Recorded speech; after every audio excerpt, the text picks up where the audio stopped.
साल 2023 के अंत में राजस्थान की 16वीं विधानसभा के आम चुनाव संभावित हैं। प्रदेश में भाजपा और कांग्रेस दोनों ही बड़ी पार्टियां हैं जो सत्ता में रही या विपक्ष में बैठकर अपनी आवाज को बुलंद किया है।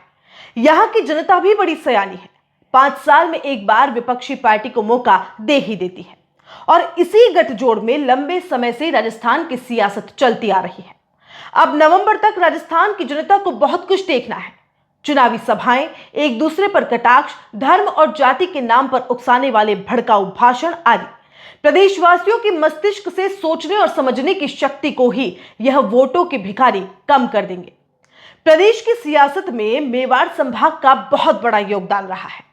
यहां की 28 सीटों ने सत्ता को बनाने में हर बार महत्वपूर्ण भूमिका निभाई है। एक तरफ जहां विपक्षी में बैठी भाजपा इसलिए थोड़ी निश्चिंत है कि जनता को वैसे ही तख्ता पलट करना है, वहीं दूसरी तरफ कांग्रेस को विश्वास है कि जनता को मिली महंगाई से राहत फिर से सरकार ले आएगी। सूबे के मुखिया अशोक गहलोत के लगातार मेवाड़ दौरों से लग रहा है कि वह पहले मेवाड़ को जीतना चाहते हैं। माना भी जाता रहा है कि जिसने मेवाड़ जीत लिया, राजस्थान उसी का। उनको लगता है कि यह राह इसलिए भी आसान हो गई है कि मेवाड़ भाजपा के कद्दावर और सर्वमान्य नेता गुलाब चंद कटारिया अब सक्रिय राजनीति में नहीं है और उनके जाने के बाद पार्टी में पड़ी फूट कहीं न कहीं कांग्रेस को फायदा पहुंचा सकती है। यह बात काफी हद तक कांग्रेस और भाजपा के कद्दावर भी मानते हैं। हाल ही भाजपा ने चित्तौड़गढ़ सांसद सीपी जोशी को प्रदेश भाजपा की कमान तो सौंप दी, लेकिन महामहिम गुलाब चंद कटारिया जैसी मजबूत पकड़ करने के लिए अभी उन्हें समय लगेगा, यह राजनीतिक विश्लेषकों का मानना है। भाजपा कई गुटों में बढ़ चुकी है, जिसमें पूर्व प्रदेशाध्यक्ष सतीश पूनिया, अंदरूनी रूप से गुलाब चंद कटारिया और अब सीपी जोशी गुट। टिकट एक को ही मिलेगा, लेकिन इसकी आस तो सभी लगा सकते हैं और आस लगाने वालों की संख्या दर्जनों में हो या मेवाड़ में कई जगहों पर पहली बार ही होगा, क्योंकि कटारिया जी की मंजूरी के बिना मेवाड़ भाजपा का पत्ता भी नहीं हिल सकता था। लेकिन अब उनके महामहिम बनने के बाद मेवाड़ में कई दिशाओं से पार्टी की हवाएं तूफानी हो चुकी हैं, जो नफरत और उपलब्धियों के वेग से मंजिल तक पहुंचने की कवायदों में लगी हुई है। वहीं इस बार कांग्रेस को लगता है कि अब भाजपा के गढ़ में सेंध मारी जा सकती है।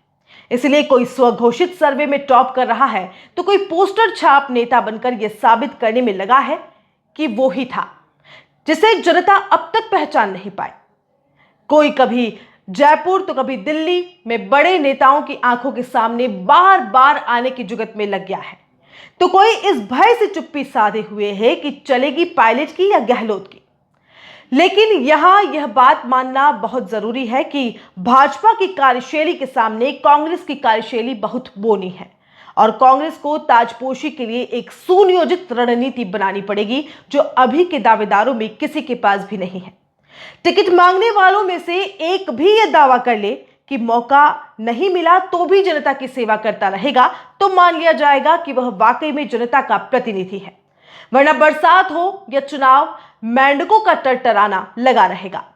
और इसी मौका परस्त राजनीति पर किसी ने क्या खूब लिखा है कि बरसाती मेंढक बस 2 दिन टरटराते हैं, बारिश के जाते ही न जाने कहां खो जाते हैं।